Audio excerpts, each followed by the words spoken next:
여러분 안녕하세요. HSK 대표 강사 최은정입니다. 자, 우리 5월 11일 시험을 대비해서요. 4월에 있었던 문제들 발췌해서 그리고 그 전에 있었던 문제 중에 괜찮은 문제들 함께 발췌해서요. 마지막으로 점검하는 시간을 가져보도록 하죠.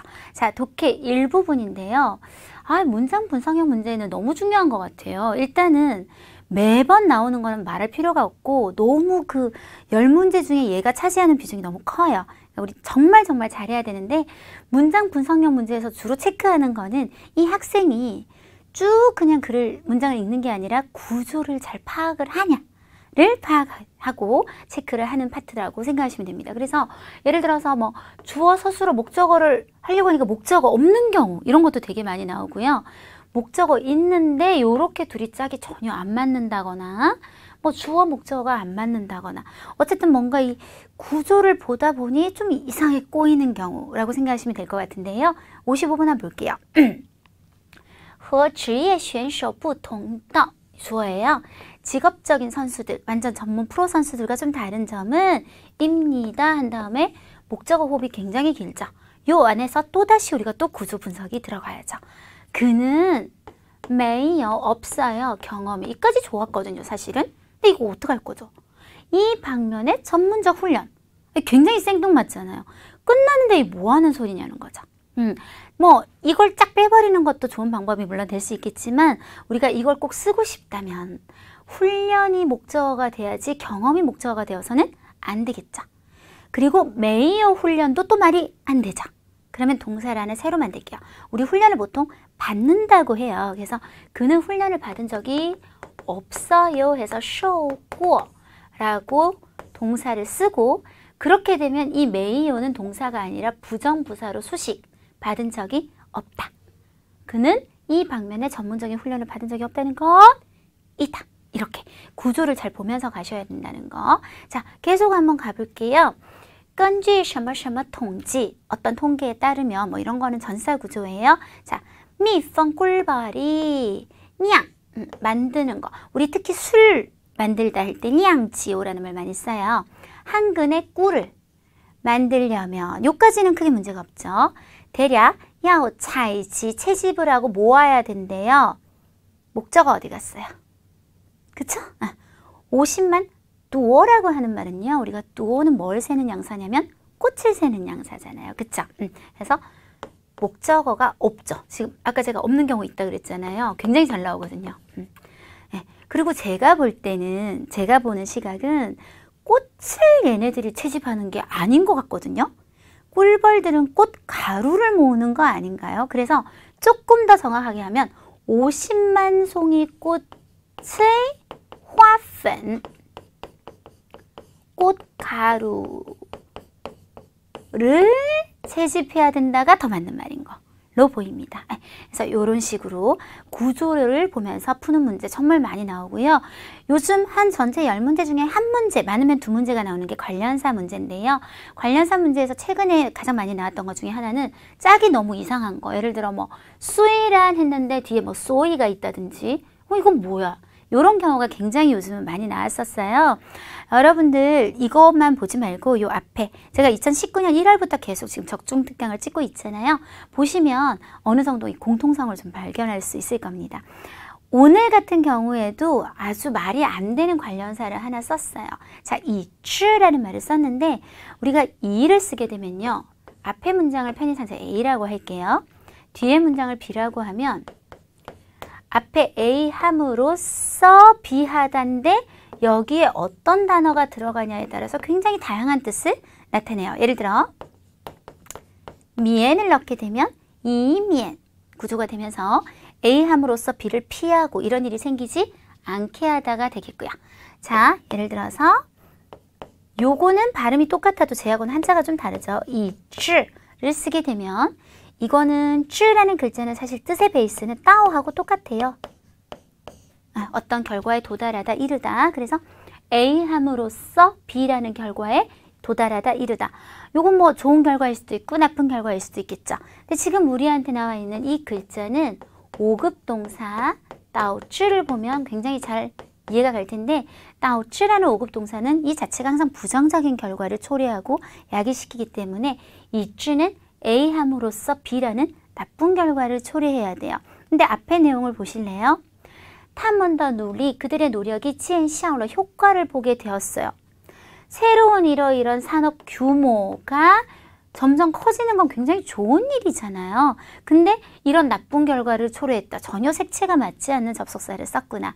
차라리 이 자리에 뭐 소이, 그래서 뭐 인츠 이런 말이 들어가는 것이 훨씬 낫겠다라고 보이고요. 의미상의 홍. 네, 그러니까 좀 모아보세요. 요 1, 2, 3, 4월까지 다 모아서 좀 보시면 의미상의 호응에서 제가 얘기할 만한 건 다 있어요. 시험에서 의미상의 호응하면 그 안에서 벗어나지 않을 거예요. 자, 오늘 보시면 如果发生 어려운 단어에 너무 집중하지 말고 이런 어떤胸痛, 가슴 통증이 발생하게 되면 一定要静卧, 조용히 누워 계세요.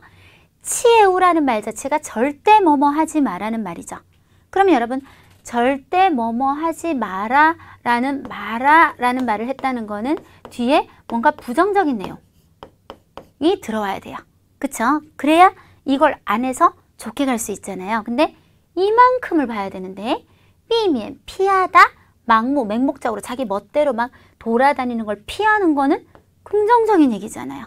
이게 어떤 문제가 생긴 거예요? 두 개 중에 하나만 썼어야 되는 거예요. 삐미엔을 써서 마음대로 돌아다니는 이 나쁜 거를 마이너스적인 걸 피하던가 아니면 치에우를 써서 맹목적으로 막 돌아다니는 걸 하지 말던가 해야 되는데 마이너스를 연이어서 2번 쓰게 되면서 우리 수학에서도 마이너스가 2개 붙으면 플러스 되죠. 뜻이 이상하게 돼버린 거예요. 그래서 요거 아니면 요거 중에 하나만 써야 되는데 요 유사한 얘기들이 의미상의 홍 앞에 1월, 2월, 3월, 4월에 있습니다. 꼭 한 번 더 체크를 해보셨으면 좋겠고요. 독해 이 부분, 뭐 이 단어가 요번에 꼭 나올 거예요 이런 얘기를 하기보다는 우리가 어떻게 접근을 할 것이냐의 얘기 위주로 가야겠죠. 일단 항상 보실 때 샤프로 빠르게 1, 2, 3, 4 번호를 탁 써버리고 들어가세요. 왜냐하면 이게 별거 아닌 것 같지만 2번 빈칸을 혹은 3번 빈칸을 보면서 두 번째 단어를 본다거나 이게 굉장히 헷갈릴 수 있어요. 근데 1, 2, 3, 4 적는 거는 뭐 1초도 안 걸리거든요. 따다다닥 하면서 바로 들어가면 되기 때문에 꼭 번호를 붙여주시고요. 그 다음 두 번째, 번호를 붙이는 게 첫 번째. 이렇게 봤을 때 그래도 내가 제일 만만해 보이는 애들이 있어요. 항상. 예를 들어 이런 것들은 되게 어렵잖아요. 근데 좀 상대적으로 요런 부위나 요런 쪽이 좀 쉽단 말이에요. 그럼 먼저 어차피 이 파트는 하나만 확실하면 답이 나오는 거잖아요. 3번부터 한번 풀어보는 거예요. 예를 들어서 타시 그것은 우주에서 샤오요더 거의 없는 안전한 3번이다. 영역이다. 취 구역이다. 부위는 이거 사람 부위는 아니고 방위는 아니고 그러면 최소 제낀다거나 한 번 아닌 거는 거기를 X하는 걸로 끝내지 말고 아예 보기를 날려버리세요. 이런 식으로 내가 좀 쉬워 보이는 것부터 타닥타닥 해서 빨리 답을 찾는 거. 그 다음 세 번째는 이제 1번 빈칸 할 텐데요. 일단 주변만 읽고 답을 찾아보고 다 읽으려는 생각은 하지 말자. 주변에서 도저히 안 나오면 조금 더 뒤를 읽고 모든 내용을 아까 앞에를 다시 띄워본다면 이런 중간 내용을 다 읽겠지만 여기서 답이 충분히 나올 수 있다면 굳이 그럴 필요가 없고 아시잖아요. 6급은 독해가 시간이 진짜 부족하다는 거. 자, 그럼 1번 빈칸 한번 볼게요. 地球在 지구는 타양시종 태양계에서 이미 타이양이라고 했어요. 그러니까 동사가 들어간다는 건 A, B, C, D가 다 동사니까요. 동사 1번 태양을 하면서 윤주아는 움직였다는 얘기예요. 40억 년 넘게. 그러면 A, B, C, D를 한번 보도록 할게요. 빠웨이 포위하다. 포위하다라는 거는 그 태양을 중심에 두고 우리가 완벽하게 감싸줄 때만 가능한 일이라서 이거는 불가능하겠고 웨이라오라고 하면 둘레를 돌다 혹은 주변을 돌다 이게 정답이죠. 5급 동사예요. 그리고 사실은 어떤 문제를 둘러싸다. 예를 들어 웨이라오 샤머샤머 원티 진싱 타올룬 토론을 한다거나 이럴 때도 많이 씁니다. 건수이는 뒤에 쫄쫄쫄 따라가는 거죠. 태양이 여기 가면 지구가 이렇게 따라가나요? 그거 아니죠. 카올롱 하면 가까이 다가가다, 접근하다 전혀 아니잖아요. 답이 이미 뭐예요? B죠. 그래서 한 번만에 나오면 더 이상 건드리지 않으시는 게 좋아요. 제 경험상 학생들이 이게 맞는 것 같지만 그래도 혹시나 이렇게 한다고 해도 답이 보통 바뀌지 않더라고요. 어차피 그렇게 해서 틀릴 분은 또 틀릴 운명인 거고 틀릴 거면 좀 신속하게 틀려주는 것도 중요하기 때문에 자, 그 다음 2번 빈칸. 2번 빈칸에 이게 수이란 쪽에 들어있더라고요. 이 쉼표까지. 일단 그 부분을 한번 보면 부시는 6급 단어로 종종 후이요 이런 혹은 이런 기타 이런 애들이 동사 루가 붙어 있다는 것까지 루 들어온다는 얘기죠. 태양계에 뭐 할까요? 뭐 해성이나 소행성이나 이런 애들이 자 피어는 바람 풍자 여기 보이시죠? 바람에 나붙기다 전혀 안 되겠고요. 촤은 갑자기 뛰어들다 돌입하다 촤루가 중요해요. 가능하다는 거예요. 일상생활에선 촤홍덩이라는 말도 많이 써요. 빨간불인데 차가 그냥 확 가는 거. 자 푸도 달려들다 뛰어들다지만 얘는 보통 푸 시향하고 많이 써서 방향성 어떤 쪽을 향해 예를 들어 뭐 강아지가 저희 집 강아지는 새코미인데요. 새코미가 제품을 향해 푸시향 이런 거 할 때 많이 쓰지 루하고의 연결성이 좀 불가능하고요. 쪼이 우리나라 한자에서 추락하다 할 때 추자예요. 떨어지다 전혀 상관없겠습니다. 답은 계속 아까부터 B로 통일되고 있는 상황이고 아까 우리 요거 잠깐 봤죠. 타가 뭔지 모르더라도 일단 주변만 볼게요. 우주에서 거의 잘 없는 안전한 3번이다. 링유, 국가의 영역. 예를 들어 독도는 한국어다 링유. 혹은 학술이나 사상이나 사회활동의 영역이나 분야. 그래서 사실은 맞지 않고요. 취, 구역, 지역 말 되고요. 부웨이는 사람의 인체 부위, 방웨이는 동서남북. 따라서 계속 답은 B가 맞고요. 를 일단 모르더라도 왜 뭐를 위해서 地球上的生命 우리 지구에 사는 생명들을 위해서 创造条件 生存条件이라고 볼까요? 생존 조건을 만들어 주었다. 어떤 생존 조건하고 꾸미려고 하면서 형용사들. 첫 번째 안寧이라고 하면 보통 많이 쓰는 말이 社会安寧 사회적으로 어떤 분란이나 어떤 그런 것들 소요가 없이 평안하다 라는 뜻으로 6급 동사랑 같이 외워요. 유지하고 보호하다. 维护社会安宁 굉장히 좋은 표현이고요. 良好는 5급 형용사인데 그냥 好예요. 근데 이런 게 좀 있거든요. 예를 들어 여러분 5급 단어 보면 찾다를 뭐라 그러냐면 寻找라 그런단 말이에요. 근데 얘의 뜻은 결국은 找예요. 근데 항상 한 글자짜리보다 두 글자짜리가 고급져요. 왜? 두 글자에 신경을 쓰기 시작했다는 건 뭘 의미하냐? 서면어체, 음절에 신경을 쓴다는 것 자체가 이미 서면어체, 좀 격식을 내가 차리기 시작했다. 그래서 짜오는 아주 낮은 단어겠죠. 1, 2급 정도 되려나요? 쉰짜오는 5급. 예를 들어 꼬이, 비싸다. 정말 쉬운 단어죠. 근데 안 꼬이, 뜻 똑같지만 6급. 하오, 뭐 1, 2급, 1급 아니겠어요? 그런데 리앙하오, 5급. 이런 식으로 높아져서 그렇지 뜻은 똑같은 거예요. 그래서 좋은 생존 조건, 말 충분히 가능하죠. 시,奇妙, 기묘하다, 신기하다, 뭐 기묘한 바다의 세계, 대자연 뭐 이럴 때 많이 쓰게 되고요. 디엔싱, 전형적이다 혹은 어떤 전형. 중국 사람들이 저한테 정말 많이 하는 말이 제 얼굴이 디엔싱 더 중국 남방女孩 같다 그래요. 정말 많이 들었어요. 그래서 제가 중국에 있을 때 머리 조금 같이 안 감고 이렇게 다니면요. 그냥 100% 중국 사람으로 봐요. 이게 중국 사람들이 생각하는 한국 사람의 이미지가 아니래요.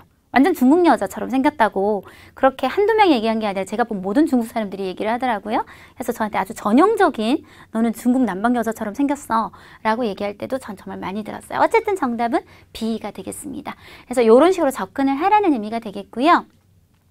쓰기는 이게 조금 된 문제예요.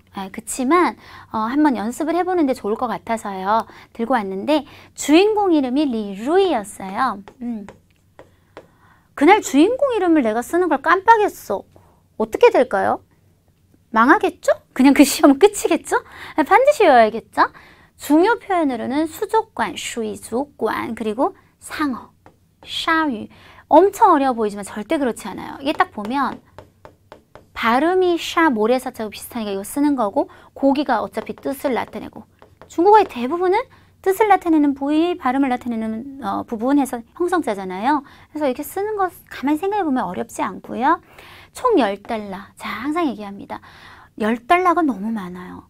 제일 제가 보통 바람직하다고 생각하는 단락의 개수는 4, 5단락 정도?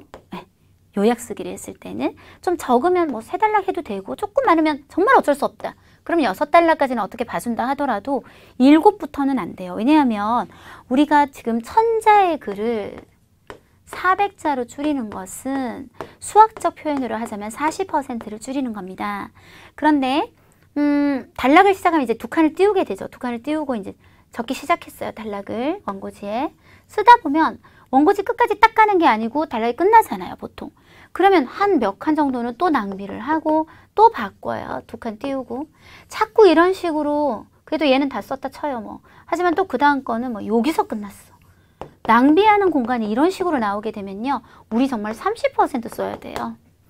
근데 천자를 400자로 즉 40%를 골라내서 이 천자를 읽은 사람과 40%로 줄인 글을 읽은 사람이 비슷한 정보를 정확하게 잘 얻게 만드는 것도 힘들어 죽겠는데 30%를 쓰게 만들면 안 되겠죠. 그래서 이건 무조건 줄여야 되고요. 또 단락이 10개씩 된다는 거는 한 단락 한 단락 이렇게 짧다는 얘기이기도 해요. 그럼 우리가 정말 필요한 것만 딱 쓰고 나면 어떤 단락은 도저히 한 단락이 될 수 없는 한 문장도 안 될 수도 있다고요. 그러니까 그런 것들은 나중에 다 합쳐서 처리하면 되니까요. 요약 쓰기의 기본 규칙, 항상 똑같은 얘기를 하지만 단순히 단락별 요약이 아니다. 이렇게 공부하시는 분들이 있거든요. 1번 단락에서 40%, 2번 단락에서 40%한 다음 3번 단락, 4번 단락, 5번 단락 쫙 한 다음 쫙 연결하면 요약 쓰기가 되겠지? 큰일 나요. 전체 내용을 봐서 그래서 10분 동안 보는 그 시간을 잘 이용하셔야 되는데 우리 왜 시험지 10분 동안 딱 보는 시간 주어지잖아요. 10분 동안 딱 보는 시간이 주어졌을 때 여러분이 맨 처음 해야 되는 행동이 뭐냐면요. 4분에서 5분 정도는 일단 전체를 무조건 다 읽어야 돼요. 대충 읽어요. 대충. 그리고 그 다음에 골라내야 돼요. 아, 얘가 진짜 중요하구나. 전체적 균형을 보고 40%를 골라내야지 단락별로 중요한 게 아니란 말이에요. 어떤 단락은 안 써도 되는 단락도 있을 수 있어요. 그 다음 2번째, 중복되는 내용 당연히 쓰지 말아야죠. 그쵸? 그 다음에 뒤에 내용을 통해 유추할 수 있는 거는 당연히 우리가 지금 급해 죽겠는데 줄여야 되는데 쓰지 말아야겠죠. 그 다음 대사, 인칭대사, 지시대사. 인칭대사라 그러면 타 같은 걸 얘기해요. 근데 이게 원래 글에서는 타 하면 알아들을 수 있었어. 바로 앞에 설명이 있었는데 줄이고 나니까 이 타가 뭔지 모르는 상황이 생길 수 있단 말이에요. 그러면 제대로 이름을 써준다거나 다시 처리를 해주셔야 되고 지시대사, 쩌 이런 거 마찬가지예요. 이것이란 말은 바로 앞에 문장을 보통 가리키는데 앞에 문장을 내가 뺐어요. 근데 쪄 쓰면 안 되겠죠. 그런 거 조심하셔야 되고요. 직접 화법은 우리가 큰 따옴표를 치게 돼요. 근데 큰 따옴표를 친다는 자체가 무슨 뜻인지 아세요? 나는 이 말을 그대로 이 사람 말한 그대로 이제 나는 옮겨 쓰겠어. 바꿔 말하면 절대 줄이지 않겠어가 되어버려요.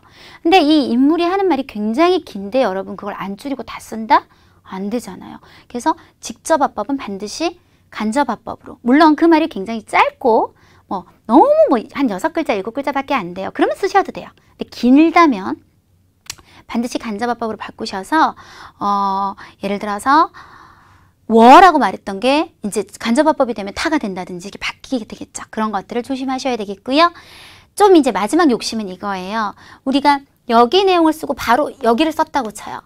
그러면 이게 뭔가 좀 연결이 안 좋을 수 있거든요. 그럴 때 우리가 인웨이라든지但是所以이런 것들을 이용해서 부드럽게 연결해 준다면 훨씬 좋은 요약 장문을 쓸 수 있겠습니다. 네, 그러면 전체적으로 한번 읽어보는데요. 제가 진짜 아무 말도 안 하고 쫙 읽을 거예요. 방금도 얘기했죠. 전체 내용을 이해를 해야 중요한 부분을 뽑아내죠. 그래서 한국어로 쫙 읽어보도록 하겠습니다.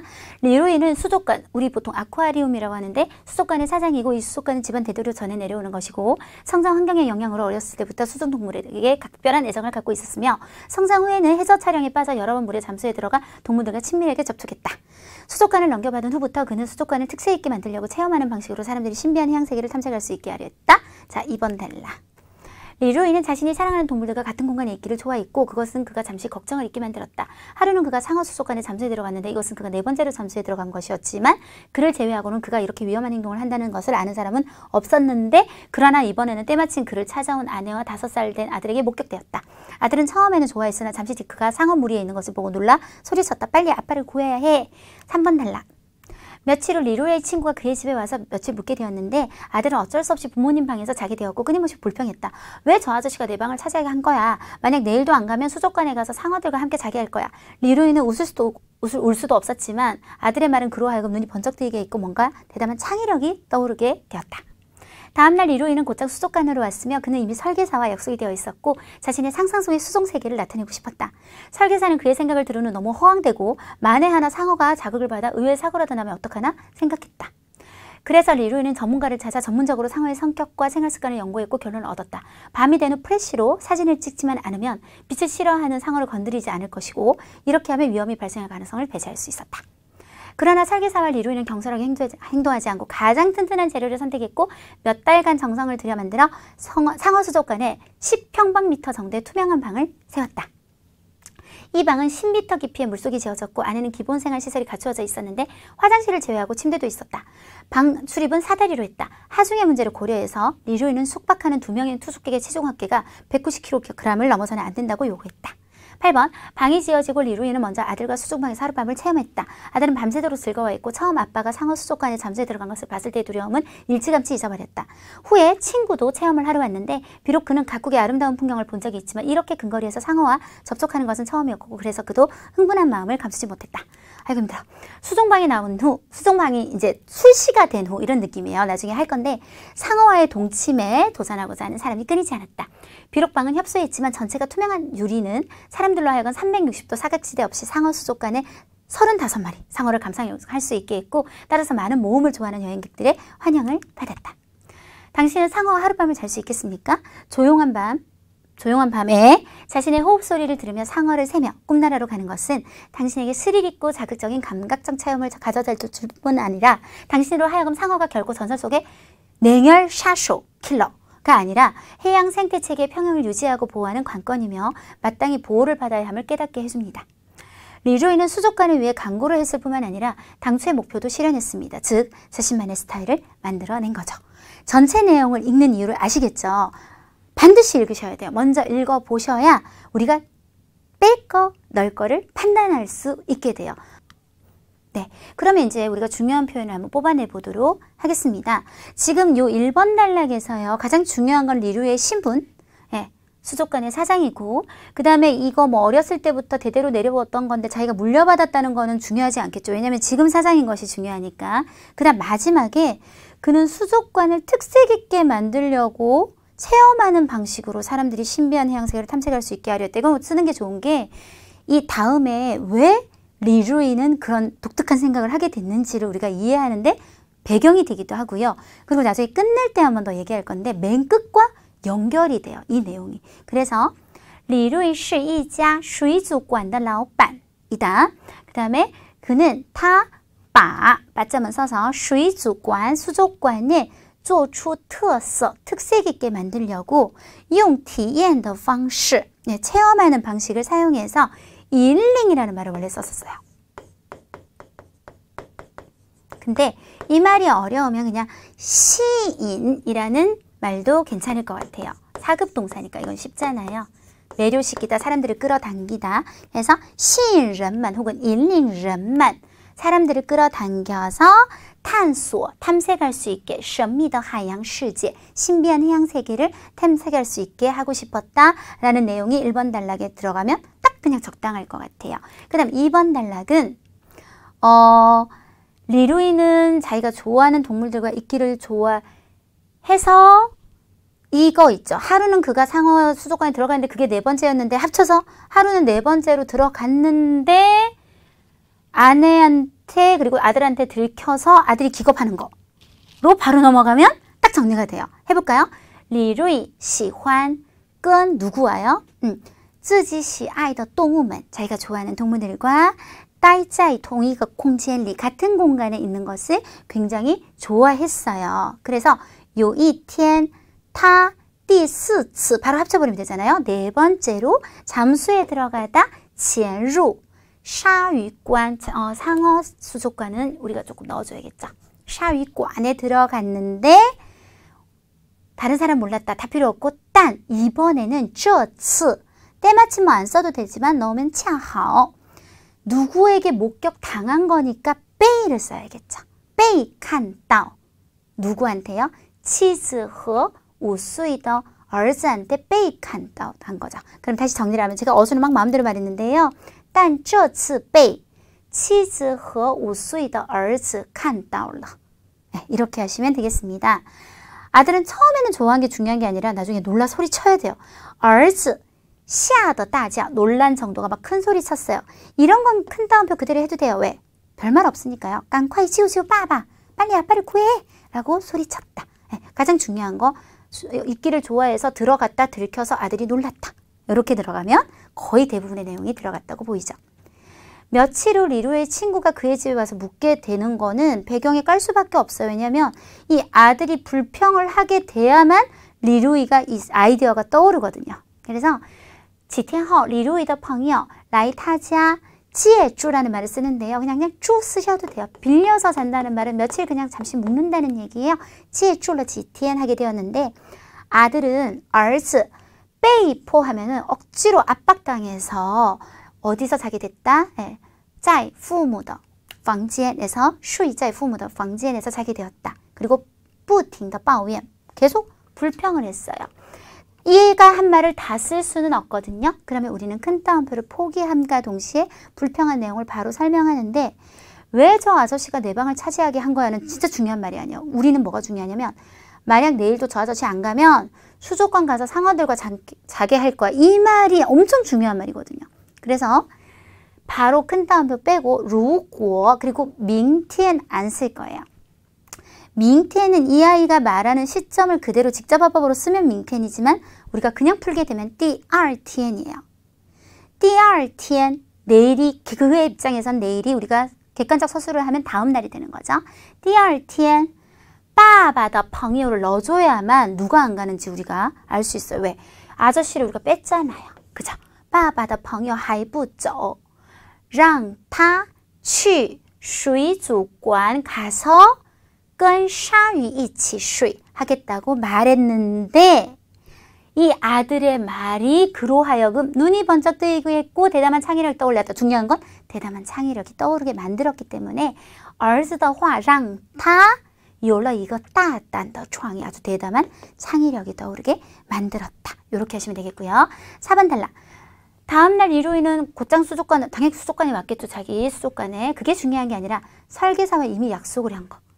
第二天李瑞已经跟设计师约好了 했고 자신의 상상 속의 수중세계, 수중세계죠. 근데 중국식으로 표현하면 水下世界가 맞아요. 네, 그래서 想把自己想象中的水下世界 나타내고 싶다, 呈现出来. 설계사는 그의 생각에는 제일 중요한 거. 의외의 사고라도 나면 어떡하나 생각했다 혹은 걱정했다. 하지만 연결이 좀 필요할 것 같아요. 리루이와는 다른 입장이기 때문에 但是 같은 거 너무 좋을 것 같거든요. 그러나 设计师担心 걱정했어요. 왜? 의외의 사고라도 날까 봐. 发生意外 혹은 发生意外怎么办? 이라고 생각했다라고 하시든지 어쨌든 가장 중요한 건 리루이는 이렇게 하고 싶었지만 설계사는 걱정이 됐다. 생각했다. 라는 두 가지만 언급을 하시면 될 것 같고요. 于是 그래서 리루이는 전문가를 찾아 전문적으로 상어의 이런 것을 그냥 연구했다. 상어를 연구했다고 하고 결론을 얻었다. 이런 것들. 밤이 된 후 플래시로 사진을 찍지 않은 빛은 이건 쓸 수가 없을 것 같아요. 너무 자세하죠. 연구해서 마지막 결과가 뭔데요? 위험이 발생할 가능성을 배제해버렸다 하면 되는 거잖아요. 그쵸? 이런 자세한 내용을 다 쓸 거면 우리가 요약 장문이 어렵지가 않겠죠. 자, 그래서 다시 于是李瑞找来 찾아왔어요. 专家 해서 专门研究鲨鱼까지만 할게요. 그러면 상어의 모든 것을 연구하는 게 되잖아요.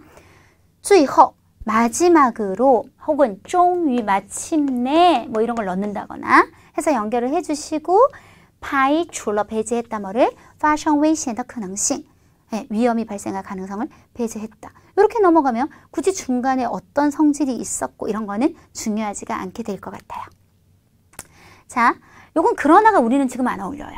그래서 이제 방법을 찾아냈기 때문에 设计师和李瑞는 경상에서는 튼튼한 재료를 선택해서 말고 몇 달간 걸렸다는 자체가 이미 정성 들였다는 얘기이기 때문에 设计师和李瑞几个月后建造了一间透明房间 투명한 방을 만들었다, 세웠다 라고 바로 얘기하면 될 것 같아요. 상어 수족 간에 그거는 아까부터 당연히 우리가 알고 있는 사실이잖아요. 넓이, 그게 뭐가 중요해요. 그쵸? 네, 바로 투명한 방을 만들었다. 깊이, 이제 여기는 이 방을 굉장히 구체적으로 설명하고 있는데요. 깊이도 있고요. 뭐 침대 있다는 얘기는 사실 앞에 있는 거 있죠. 안에 기본 생활시설이 갖추어져 있다는 걸로 해결될 것 같고요. 몸무게 이런 문제는 너무 세밀한 묘사이기 때문에 써서도 안 되고 쓸 수도 없는 상황이에요. 원고지상. 그래서 우리는 바로 앞에 거랑 연결해보면 이게 거의 단락이 바뀌는 느낌이 안 들 거예요. 투명한 방을 세웠는데 하고 쉼표 찍고 里面 안에 집번 여기 있어요. 집번 生活设施 기본 생활시설이 지취하면 다 갖추어져 있었다 하면 마치 한 문장처럼 두 단락이 아니라 한 문장처럼 연결을 해서 끝낼 수가 있겠고요. 방이 지어지고 당연히 방이 지어서 또 방금 얘기했는데 뭘 또 얘기를 해요. 그죠? 리루이는 先跟儿子 아들과 在水下房间 수중이 아니요. 水下房间睡了一天一晚上 밤을 잤어요. 儿子는 开心了一晚上 밤새도록 즐거워했대요.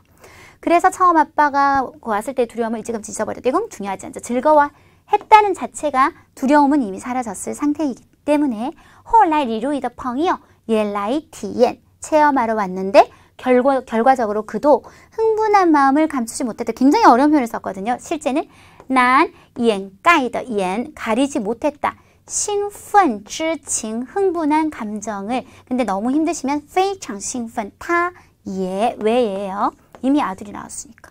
두 사람의 예를 들고 있으니까. 아들도 즐거워했지만 타 예 非常兴奋 굉장히 흥분했다.